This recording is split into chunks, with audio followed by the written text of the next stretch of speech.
This is Dave Fisher for Network X. Welcome. Our guest tonight is John Judge, one of the foremost researchers in the country. Among the topics that he has delved into is the Kennedy assassination and also the militarization of our country. So I'm going to ask John here to give us a little bit of the insight into some of the work that he's been doing in the militarization of the Washington, D.C. schools. John, welcome to the show. Thanks. John, what is exactly that you do in Washington, D.C. and with the organization that you're connected with?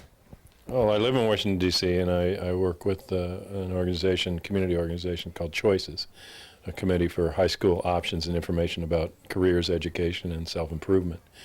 And the two purposes of that organization, one is to reach out to youth who are already being barraged with pro-military recruiting messages and to give them a more realistic picture of military life and a critique of some of the disinformation that the recruiters are giving them. The other purpose is to actually give them choices, actual options of civilian job training or job placement, and alternate civilian educational funding for further education, or vocational training, skills training, or apprenticeships that they can benefit from in long term without having to take the risk that they put themselves at by going into the military. Now, in the Washington, D.C. schools, that has a different sort of a school system than you would normally expect. Could you tell us a little bit about that? Well, the D.C. schools are among the worst schools in the country in terms of physical plant and having the resources that they need. D.C. has an already small tax base. Most of the people that make real money in D.C. don't live in the city. And so the number of people that they're taxing from their incomes brings a low tax base, and then out of that tax base only about 15% goes to education. Comparably in the white suburbs surrounding D.C., maybe 60 to 65% of the budget would go to education. So that's part of the reason that the schools are in bad shape. They're additionally mismanaged, and overall the federal funding for schools that used to help out on top of the local funding has been reduced substantially over the years due to an increasing Pentagon budget that's cut many social services out of the tax dollar. So now the schools are in a position of being impoverished, and the young people get the message from that and many other things that they don't have a future. This is predominantly an African-American city with a number of other ethnic minorities from all over the world who are going to attending these schools. And the general message to them is that they don't have options, they don't have choices, they don't have a future in front of them. And the few people that come in and try to give them any sort of career options offer them very menial work, not real serious careers where they could advance themselves. And their abilities to go on their own and find funding to go to school are limited. So they're basically part of, in the system's view, an expendable population. And they respond to that sense of hopelessness in many ways, including violence and drugs, and not on their own, but because those things are made readily available in that community. So in that school system where many times they don't have proper physical plant or desks or books or working copiers or the resources that are needed to actually do the education that they would get elsewhere in the country, instead many of those functions that were cut over the years are being replaced by the military. The military comes into the schools as early as the grade school level. In at least 5 grade schools in D.C., the military holds drills, military-ordered drills with young children. And on the career days in the grade schools, the military comes in uniform and is a presence and tries to get the young people interested in growing. When they grow up, they're going to be soldiers. At age 8, young people can join something called Young Marines in D.C., which is a militarized version of the Boy Scouts. And they wear military uniforms, combat fatigue uniforms. They do close order drill. They're taken on hikes, and they're generally introduced into the military culture. At age 10 or 11, they can attend military summer camps on the military bases in the area. And there's a of course, a constant barrage of a $2 billion advertising budget pumping out the idea that the military is someplace where they can go, be all they can be, learn a useful skill, have a better life later on, get a college education. All of this is disinformation. The skills in the military don't relate to civilian jobs. The few transferable skills are held by educated white males in the military for the most part. Blacks and other people of color are rooted into the dead-end jobs in the military, the menial work. 95% of the veterans leaving the military when interviewed say they haven't learned a skill they can use in civilian life. And in addition to that, the African-American youth face the prospect of 4 times as likely to be court-martialed as the white troops, and twice as likely to be given a less than honorable discharge, which means that one out of every 8 people in the military gets a less than honorable discharge right now. But for the African Americans it's 1 out of 4. And when African Americans are discharged from the military right now, across the country, they are twice as unemployed and 4 times as homeless as the people from the same community who don't go into the military.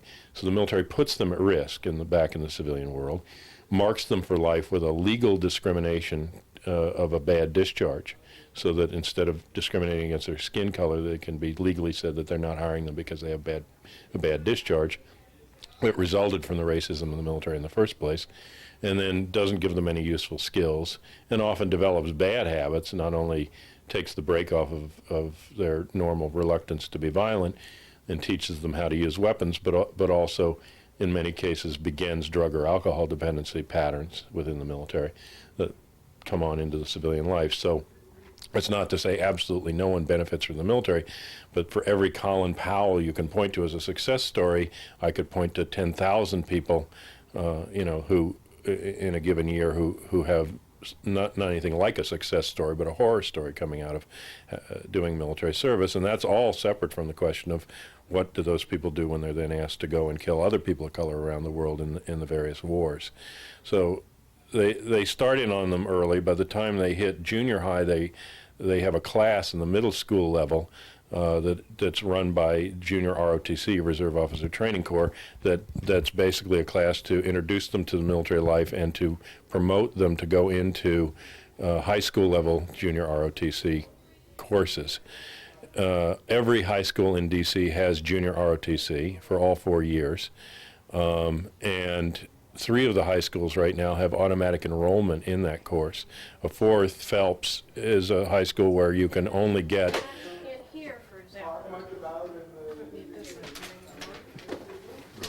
you can only get the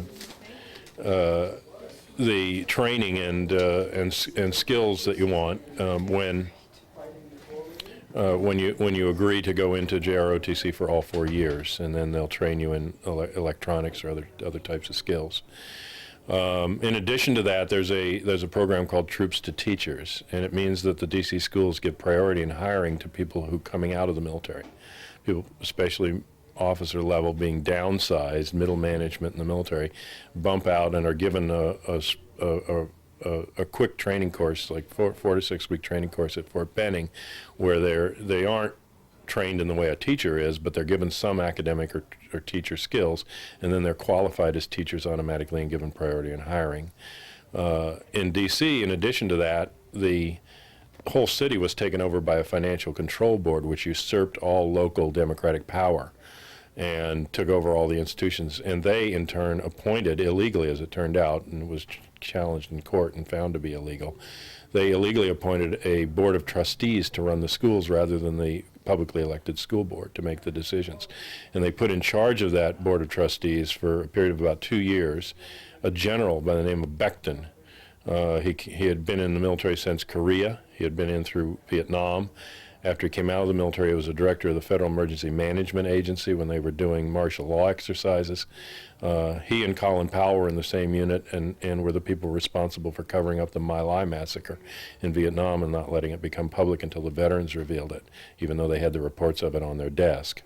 And he, in turn, appointed a number of other trustees, all of whom were military people, retired officers, who had absolutely no educational background or skills to run the DC school system. The person in charge of running the educational programming in DC under Becton had just left his job as the warden of the top security military prison in the United States, which was a sort of poetic injustice for D.C. because 75% of the African American males in D.C.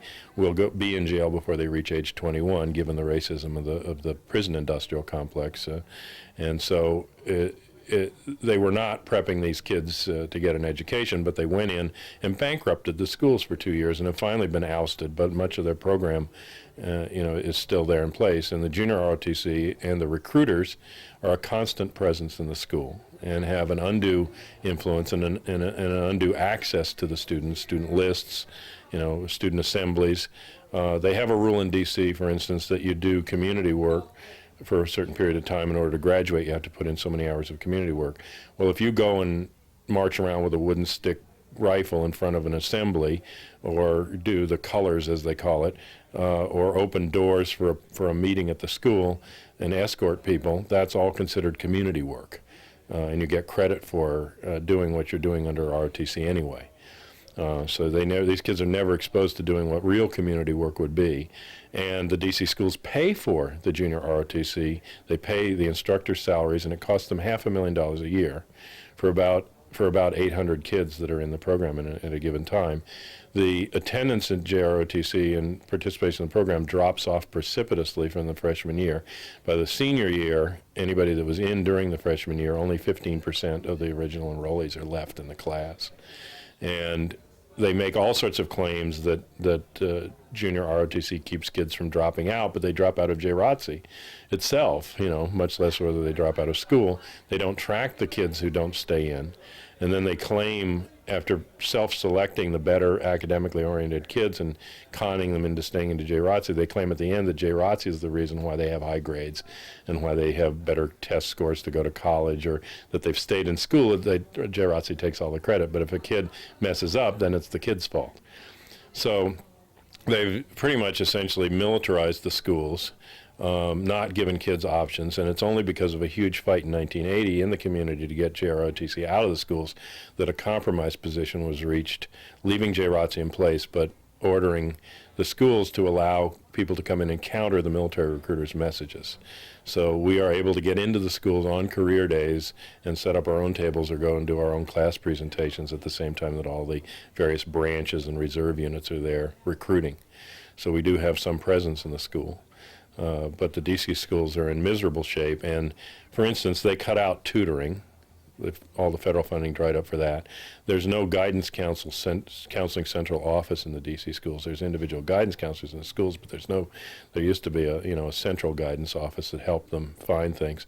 That's gone. They got rid of the dropout recovery programs. They got rid of the conflict resolution programs in the schools, all for funding purposes. Now the military has come back in and said that they'll take care of all those. They'll send people from the military in uniform to tutor the kids who have no educational background. That's tutoring now. They have their version of the dropout recovery program is that they take kids and send them to Aberdeen Proving Grounds, to a military base, and dress them in military uniform and put them in a boot camp. They train them to take a GED test instead of going back to high school, and encourage them never to go back to high school because the National Guard that runs the program can enlist them with a GED. And they track them through a military boot camp for 6 weeks, get them a GED, and then enlist them into the National Guard. So that's dropout recovery, and they've also taken over even conflict resolution. JROTC now in the classes teaches conflict resolution. Well, we ought to know by now how they resolve a conflict, but so you have the contradiction of, at the front door of a DC high school, the school has a metal detector in the door so that no weapons can come into the school, but then in the basement the military has a rifle range. So what's the message to these kids? And why are you teaching kids in a time after Columbine and all the violence that's going on in the schools, why are you teaching the kids marksmanship? Why is that a skill that a 12 or 13-year-old needs, is knowing how to fire a rifle accurately? But they're a presence. They still claim that they're helping the kids. They still have this mythology that going in the military is somehow going to benefit these kids. But the statistical and historical reality is that the benefits that their grandparents or even their parents had in World War II or Vietnam are gone. The GI Bill is a scam. They actually made $2 billion of profit off of the GI Bill for the military. How does that work? Well, it works by paying in every month that you're in for the first year a third of your salary. And you're talking about a salary of $300 and not a 40-hour work week, but closer to a 60 to 80-hour work week. So you're making less than you make at McDonald's. And then out of that $300, you have to pay for all your uniforms and other things, to clean them and all that stuff. They take money out of it, and then out of the pittance that's left, they take a third, $100 a month. So if you can go 12 months on that kind of a starvation salary, then you qualify for the program potentially. But if you skip a payment, you not only don't get the matching funds, you don't get any of the saved money back. So they keep all the money of the people that don't pay every month for 12 months. That's the first way they scam it. The second thing they do is that if you discharge early, before your term of enlistment is up for any reason, you don't get the matching funds or the money that you saved. You don't qualify for the program. Or if you discharge less than honorably, and in the case of African American kids, they're twice as likely that that'll happen. So 1 out of 4 means that those kids will never get the funds. They also know statistically that kids leave high school after a year and a half, they will not go on to higher education for the most part. The vast majority will start their work career or their families or both, and they won't go back to school. So out of those that end up having an honorable discharge, having paid the funds in and leaving at the end of their first term of enlistment and finishing it, and there's a high percentage that don't. But if you meet all those qualifications, out of those that end up being eligible to get the funds, only 35% actually use them. And of those people eligible, only 15% actually graduate from college, because a $20,000 to $30,000 package, which is generally what they offer on the GI Bill, may sound like a lot of money to a kid on the street, and probably will be more money than they'll ever have in their hand at a particular time. But on the other hand, when you put it up against the cost of a university or a real college education, you'd be lucky to pay for a 2-year school with that kind of money, and then your funds would be exhausted. So it's not like the old GI Bill that makes sure that you graduate from college. It's just some money toward an education that you may or may not be able to afford. And they don't even give these kids SAT tests before they put them into those programs and recruit them. So you could come out, be eligible, have the money in hand, and fail the SAT test and not be able to get admission to a college. So then would you lose the money? Well, yeah, because they don't pay it to you, they pay it to the college that you're actually enrolled in. So you'd have to get enrolled in a college and accepted. Is there any reimbursement for that? When you don't make it into the college, you've paid in X amount of dollars. Does that come back to you? Your application fees wouldn't come back to you, no. Okay. So you would get, in terms of the money, I guess what I'm speaking of is how much money do you end up paying out of your salary when you finish? Well, when you save the $100 a month to $1,200 in the first year, then they cover the rest up to the 10 or 20,000 or whatever the particular program or 30,000 promises you. They pay the difference, but they don't pay it directly to you. They pay it to the school. Okay. So you're out the $1,200 that you put in that first year? Yes. Then. Okay. But if you don't qualify for the matching funds, you're not only out the matching funds, you're out to the $1,200 anyway. You never get the $1,200 back no matter what happens. I see. Tricky. Yeah. So what that means is that a huge fund is built up, $2 billion already, that the military has made as profit off of a scam that's supposed to be educating GIs. Now, is this tied into, recently I've seen on military vans, recruiter vans, $50,000, would get $50,000. Is that what this is connected to? Well, they have special programs where they'll give you a little more, but you have to take the worst jobs in the military, usually the frontline combat jobs and the jobs that nobody wants in order to get this. So if you live through that, maybe you'll get $50,000 and maybe you'll get something approaching an education, but, they... That's to a very limited number of enlisted.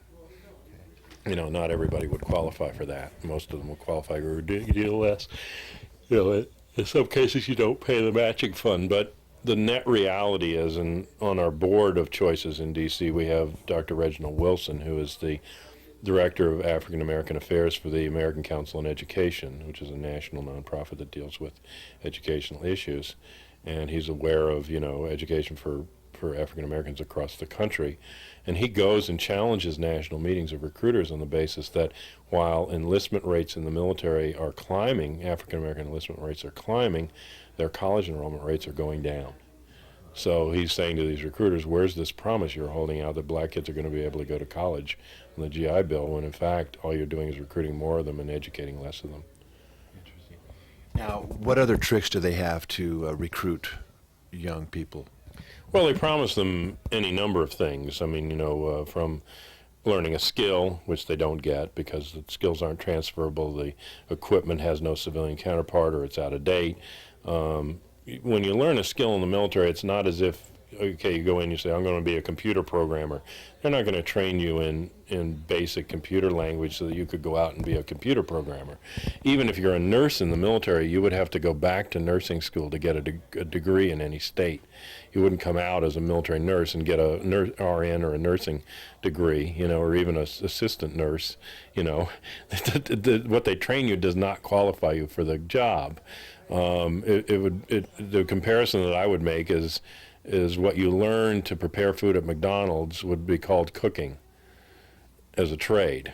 Well, what you learn is not how to, from scratch, make a bun or a hamburger or anything else. You take pre-prepared food and you stick it into a certain slot and you push a particular button. And you take it out when the ringer goes off, and you wrap it in a certain way and you stick it in a shelf. But that's not cooking, you say. But the military would call that cooking if it was part of, what they were training you to do. So they'll train you in a part of a skill, and you'll fit in as a cog in that wheel.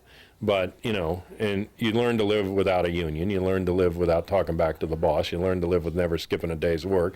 You learn to work long hours and not complain. You learn to risk your health without being able to do anything about it, and those are probably in the corporate world usable skills in the military, but they aren't very usable for you. So you're better off. You not only don't risk your life, you don't risk getting a bad discharge, and you can actually learn skills in a civilian program that's going to train you how to work on a current computer, at low or no cost. I mean, in trade schools and other things, you're just much more likely to end up with a skill that you can do something with. Apprentice as a plumber, there's trades that are fairly lucrative, that you can, in a couple of years, you'll start making really good money at. Instead, they get these people into scams where they do give them a college education, they train them in something, then they demand 7 years of their life in the military in return. And these people are living on $15,000, $20,000 a year salaries, sometimes with families, on food stamps, because they're told that if they leave the military before the 7 years are up, they have to pay back the college loan. Well, I talked to somebody just recently who ran into a friend that was in that kind of a situation and wisely told them to make up a resume, because they had the college education under their belt. They took the resume and sent it to 3 companies. One of the 3 hired them at a $92,000 a year salary. In the first year of work out of the military, they paid the loan back. But instead, people waste their lives and impoverish their families as a promise, to pay back the military, and the military is paying them back is what's happening, So it's sort of like a situation where if you think you're getting all you can out of the military, they're getting all they can out of you. And this idea that you can be all you can be is sort of like there's an old joke about a guy that goes into a restaurant and it says all you can eat for $1. So he goes up front, he gets a bowl of soup, and he gets a roll, and he gets a cup of coffee, and he eats, and he's still hungry, and he comes back, and they say, sorry, pal, and here, that is all you can eat for $1. Well, that's the promise. I mean, it's like, you're pushing the broom, and it's, sorry, private, that's all you can be, and you are whatever they want you. There's not even any necessary relation between what they train you to do in basic training and even your advanced training and what you'll end up being assigned to. It's totally arbitrary what job they assign you to, no matter what you're trained for. So more than half of the people in the Navy and the Army work in jobs separate from what they were trained to do, and usually at a lower skill level. So even if you get the training in the military, it doesn't mean that you're going to make any use of it. And once they go to war, all the enlistment agreements are off. That's in the fine print of any enlistment agreement. Okay, now why don't you elaborate a little bit? You did some research on the Persian Gulf War itself and some of the conditions that these soldiers were under. Why don't you tell us a little bit about what the military recruiter is not going to tell the recruit about if they do go to war? Well, they won't. They often will tell you that you're not going to war. I mean, and that was a common ploy that they used, especially up to the Gulf period. They said that joining the military, you were going to get skills and you were going to get education, and it had nothing to do with war, that it was a peacetime military. So they basically assured these people they wouldn't go to war. Secondly, in the Persian Gulf War, they didn't draw as they had historically from the active duty troops. They drew instead from the reserves. In many cases, people who had already done their active duty and were in immobilized reserve units, what they call standby reserve. So these guys, even though they had an 8-year commitment on paper, never thought that they'd see the military again. They were done with their reservist drills. They were out of the picture, and suddenly they start getting mobilization orders. When they put the mobilization orders in force, they changed the regulations to say that unless it was an absolute severe hardship or a medical problem, no other discharge claim had to be dealt with. And so what happened was that they had a huge number of people who resisted going into the war.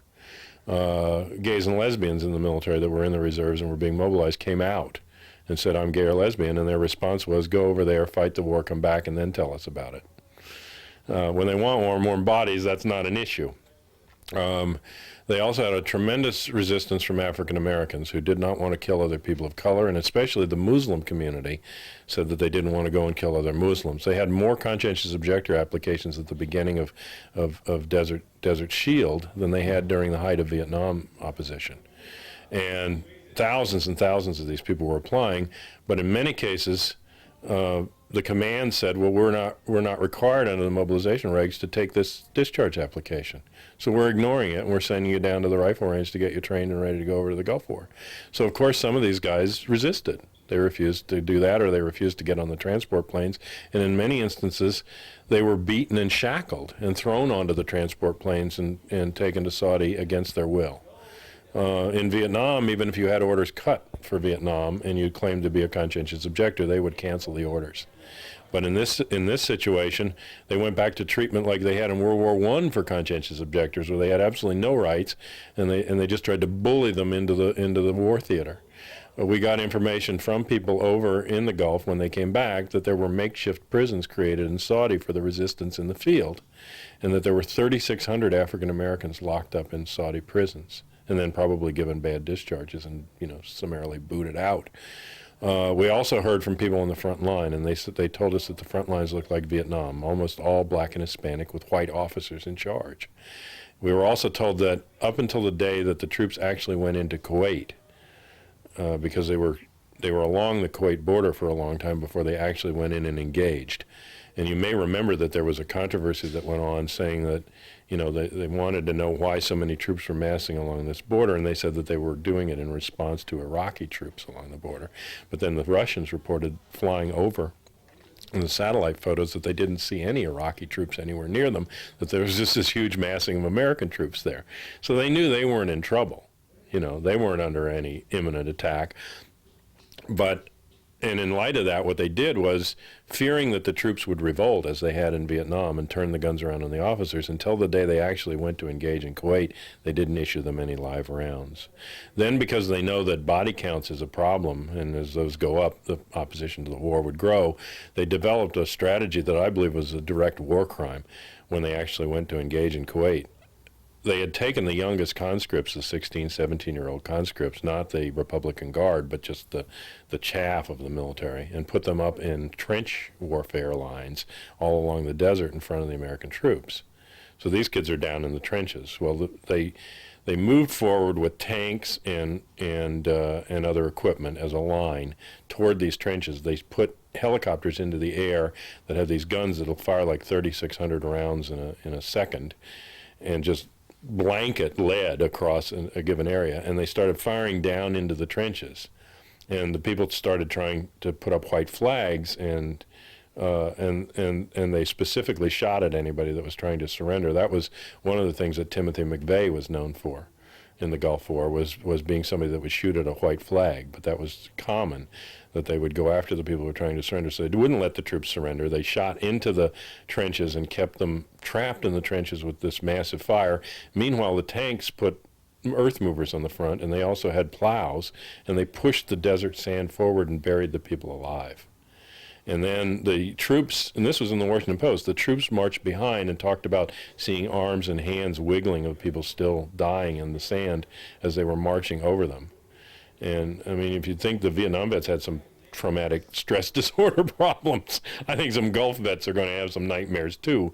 But, I mean, to me, this is directly just a war crime. I mean, people trying to surrender, and they bury them alive and then march the troops through, but they defended them on the grounds that none of the U.S. troops were shot. Now, that's the psychological part here. What about the actual physical impacts of the Gulf War, specifically the Gulf War syndrome that we hear? Well, I worked with a group called Service Members, like it was Families of Service Members Military Support Network. and they had about 2,000 families that had come together, families of GIs, during the Desert Shield period, trying to press on Bush that they shouldn't go into war, that they should, resolve it through other means. Then when the war started, they were trying to back up the family members and protect them. And what we started to see was a pattern coming back, that we were getting reports from all over the country through this central network of all these families that knew about the GIs, that the people were coming back, and in the first few weeks after they came back from the Gulf War, we had reports of several hundred people around the country who died of a wasting disease, where they lost tremendous amount of weight and then died within a week to 2 week period after they came back from the Gulf. We also got reports of tremendous levels of miscarriage, much higher. And then we found out that the women were all in the Army were all brought back to one base, and they were given sheets of paper that we got copies of, telling them for just a 6-month period they shouldn't get pregnant or try to have a child. So the military knew that they were doing something, and these were the ones that were impregnated while they were over there, were aborting or miscarrying when they were coming back. And the military just covered it up. They said they had checked into the miscarriages and there was no difference in the percentage and blah, blah, blah. But we had hundreds of people reporting this all over, and they had given them a specific instruction not to impregnate. So I think they knew that they had endangered their reproductive systems with whatever they did to them. Our analysis at that point, we pointed at 4 things that we thought were responsible, and this was right at the end of the war. And we held the first press conference on these deaths and sicknesses that people were coming back with. And what we looked at were the oil fires, and we didn't know there was any one or combination of these things, but the oil fires polluting the air.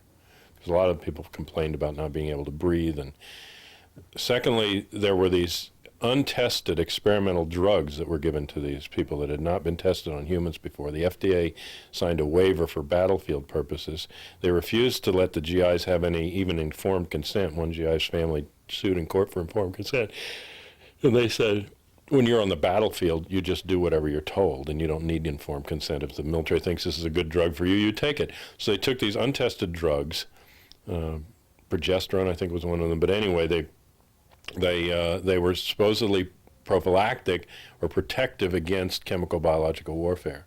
And we believed that there were toxicities in those drugs that probably was leading to the sickness.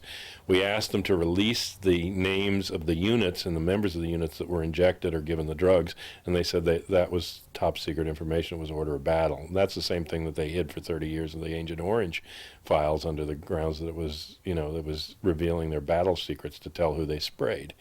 And then we said that a third possible candidate was the leishmaniasis, because it's a disease of the blood that you get from sand fleas, and there was a general order out to all troops returning from the Gulf that they not give blood, like not go to blood banks and give blood because of the leishmaniasis that was in the blood. And then finally we thought that the depleted uranium shells might have been something. They have these shells that are made out of basically the spent uranium rods from nuclear reactors that are shut down, and rather than put them in a waste dump or not knowing what to do with them, they became utilitarian. They coated them with lead because uranium is the heaviest metal, and as a projectile going fast, it will penetrate any other known metal. So they were a great idea for a tank penetration cell. So they coat these things in brittle lead. They hit the tank, the lead breaks off, and the exposed uranium is still radioactive. And there were the open radioactive shells lying all over the battlefield. I also got a hold of the military training film for what to do if friendly fire hits you and your own tank gets hit by one of these things. Well, the first thing they tell you is if it doesn't immobilize the tank, you're to continue with your mission. And the second thing is if any of the radioactive material is visibly sprayed inside or outside the tank or anywhere near you, you're to use duct tape and cover it up. And then after you finish the mission, then somebody will come with a radiation counter and see if they think the thing has to be detoxified. But you and how much you get radiated isn't the issue. It never is. I mean, GIs are a government issue. They're owned by the military, and they're guinea pigs, and they use them, and they don't care what their health is going to be before or after the war. And so then they got themselves in the same position with Agent Orange, where they didn't want to pay off all these claims, so they had the VA say they would treat the individual symptoms. Then they did a study, And they said, "Oh, there's no one single cause that can be, that can be the Gulf War syndrome." Well, we never said there was one single cause. We said that there were a number of potential causes, maybe combinations of causes. So it's disingenuous to say we can't find a single reason that's causing all this disease. Maybe there's multiple reasons. Another reason came out recently that's being speculated on has to do with the diet sodas that were sent over there, because the aspartame and the fake sweetener that's put into diet sodas at a certain level of heat turns into a close chemical cousin of formaldehyde, and is quite toxic. And we know that these sodas were, left out on the hot tarmac in the desert and before they were re-refrigerated, and may have chemically altered. And so that's a new theory about one of the things that may be causing the sickness. But there's very definitely sick vets from the Gulf War, and they aren't dealing with them. I have two more questions here before we end this interview. One of them is, you've said before many times that these wars are planned 20 years in advance. Why do you say that?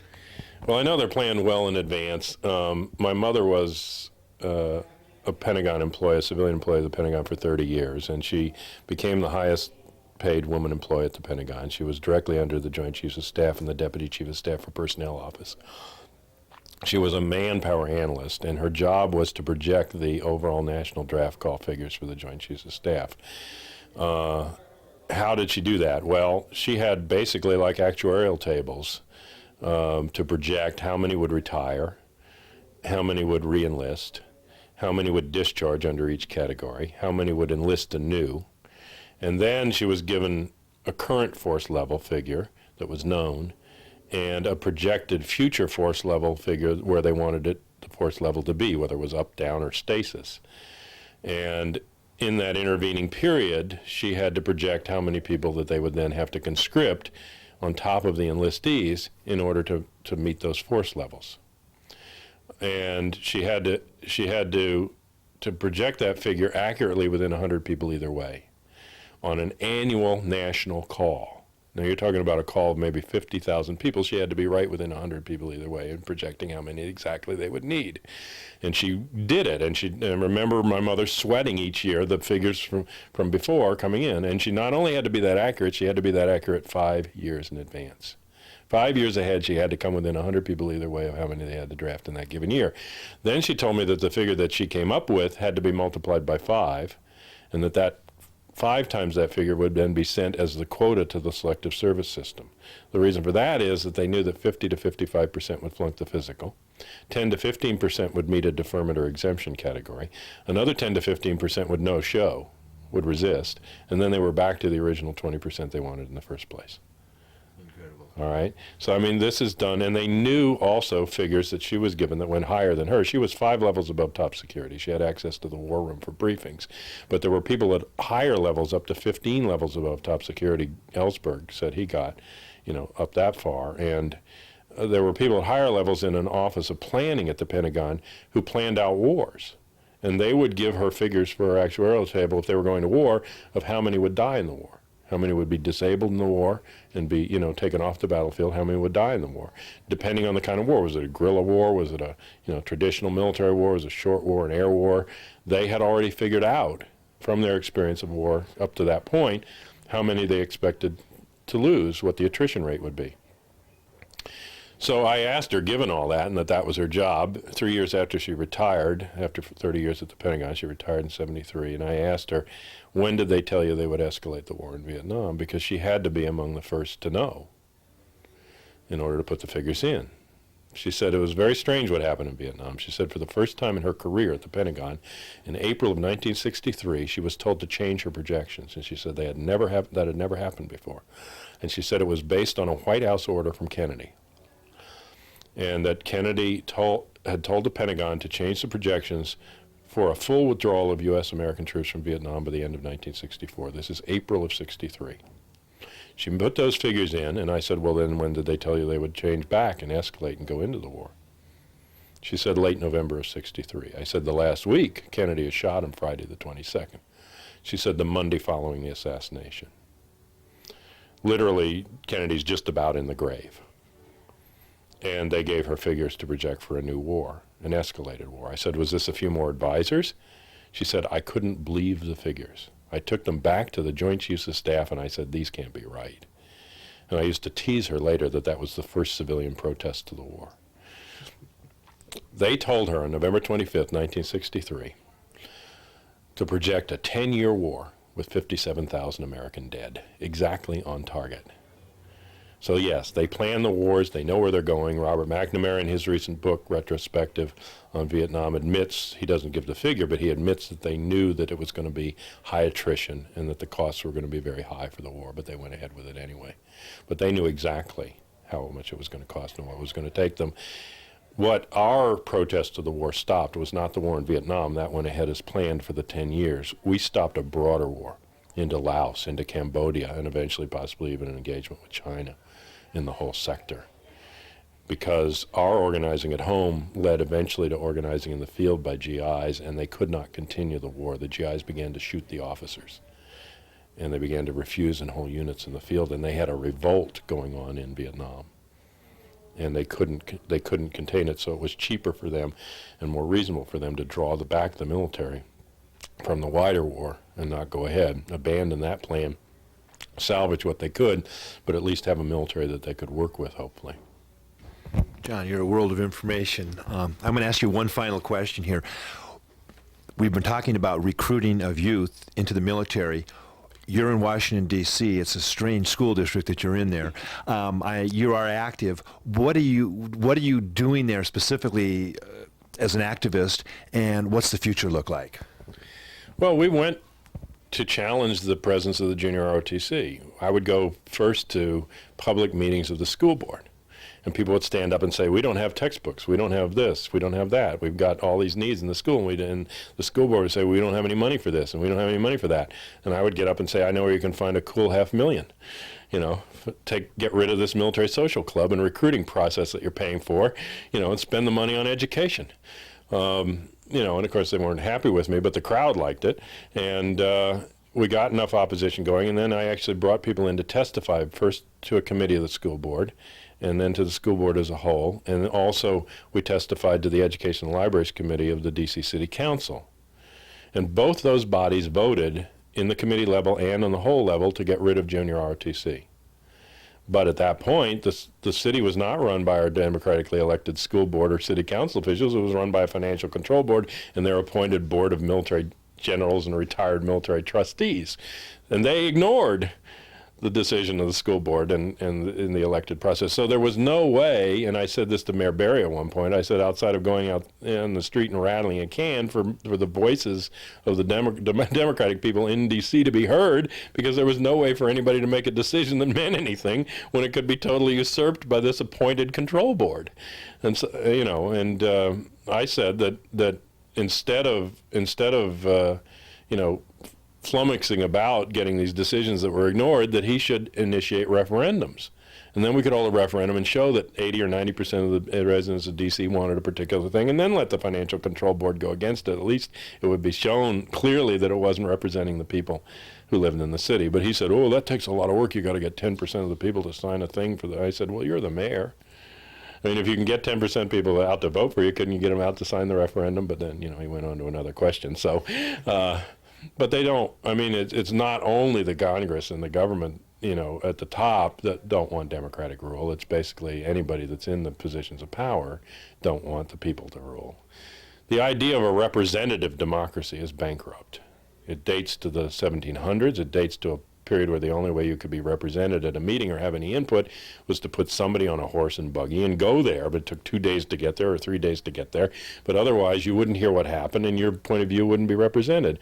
So you'd pick somebody to go to the meeting, probably the person you liked around the least, and send them off and go back to the crops and do what you're doing and hear back later.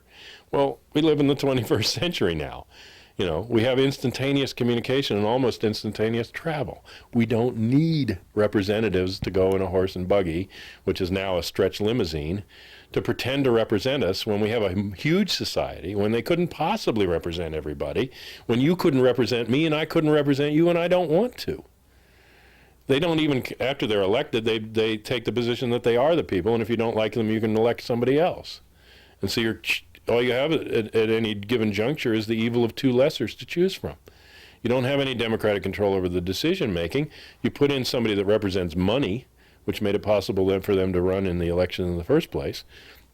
And you pick, one of those in a vote, and that's supposed to be democracy, because they let you vote and they let you wail, but they write the laws and they make the decisions, and you live with whatever they do. And they don't represent you. They never come to me in D.C. and say, what do you think about this issue, so I can represent you properly. They don't care what I think about the issue. We have the technology now to have, instead of that, to have referendum, to have direct participatory democracy, and to open up the media for full debate on issues. I see. But what I'm saying is that you can do grassroots organizing, but at some point you've got to break the lock on the schools and on the media and on the decision making in the society, because we live since 1947 in a national security state where our history has become a commodity of the state and stolen by the state. We don't even know how we got here. They stopped teaching history in high school. When I was in school, you were lucky to get to the Civil War in history. I was in college before I got to World War II. I never got past World War II to really understand the forces that get us into the current situation that we're in. And you don't want to read the textbooks now about the 60s or, you don't want to read them. Nothing, just pure propaganda. No history at all. No history. Well, their history, but, nothing resembling reality. And, they don't teach it. So, and people are made instead to feel powerless while they're told they live in this wonderful democracy. A friend of mine in San Francisco wears this wonderful button that says, keep quiet, consume, and die. And that's the message. That's what they want you to do. And they want you to be happy about it, too. And they certainly don't want you to tarnish these wonderful rights that you have in your wonderful Constitution by actually using them. That's to cheapen them. You should just be happy that you have them on paper and leave them alone. Never try to use them, though. That's right, because you're just sullying them. They're pure, and you should just be delighted that they exist. But once you go out and try to have free speech or try to influence, then you're getting in the way. And you're not really being a happy, democratically ruled person. But of course, it has nothing to do with democracy, because democracy would be a system where everyone that's affected by a decision makes the decision. Well, you know as well as I do, that's not what happens in this country, and hasn't happened for hundreds of years. But it's easier to blackmail, bully, bribe, or bullet 500 people than it is all of us. So instead, they make us afraid of each other. They make us trust the elite. I mean, I've argued this, and I've had people tell me that you couldn't trust the masses. The masses would make the wrong decision. My attitude is, I don't care if they make a mistake. The masses will fix it faster than that system will. I don't say they're perfect, but I mean, I have a lot more hope in the general population than I have in the elite that run the country. The other thing that we need to set up is direct allocation of tax. If we're going to pay taxes, we should be allocating the taxes directly. And there's no reason not to do that, except that they want to manipulate it. So when you say direct allocation of taxes, what are you referring to? I would give people a pie that showed them how the current tax dollar is being spent and let them fill in a blank pie.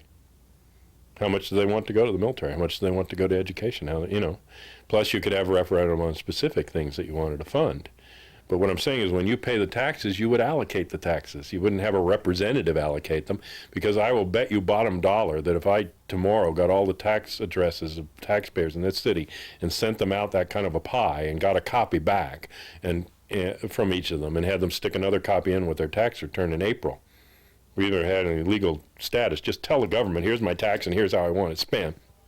I bet you bottom dollar that I could make up a pie based on the popular response of that survey, and I could put next to it the pie that's created by the voting record of their representative, and those would not match. And at that point, you could ask the representative to come out and tell you who it is that he's representing, but it isn't the people. All right. So the point is, but there's people that say, well, you don't know how. But if you don't know how, then you don't live in democracy. Democracy means that you have the intelligence to self-govern.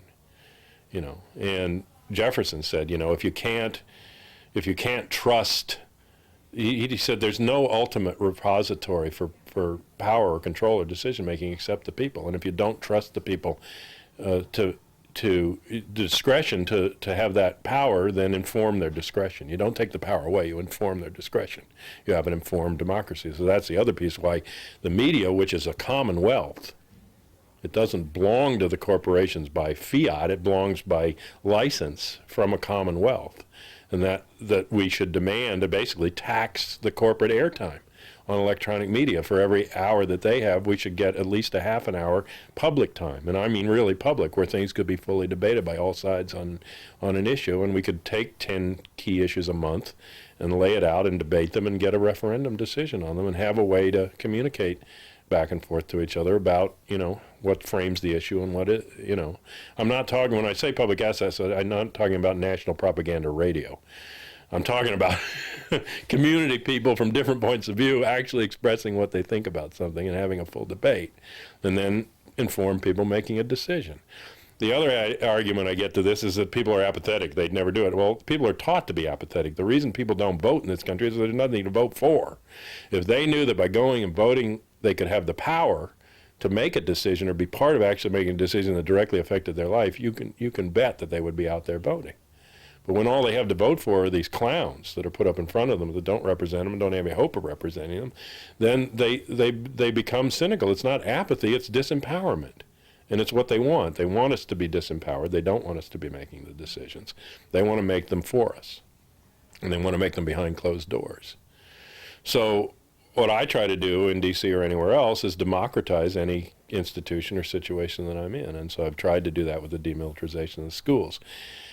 I mean, the future is not rosy by any means. I mean, but if people can be given proper information and awakened and enlivened, and given a sense of hope, they can get that back. That's primarily, I believe, beyond all the political issues that were there, and they were there at the time of the assassination of Malcolm X, or the assassination of Robert Kennedy, or John Kennedy, or Malcolm X. The bottom line reason that they assassinated those people was that they represented hope. And it was hope that they were killing. It was empowerment that they were killing, because nobody after Kennedy responded to the public movements like civil rights or disarmament in the way that Kennedy did. That doesn't make him a saint. He was being pushed by powerful social forces, but at least he wasn't reactionary and pushing back like Bush, Reagan, and Nixon and the rest of them, and ignoring the people. And the other thing I'd say about it is that after Kennedy, there wasn't anybody who had enough brains to be worth blowing out.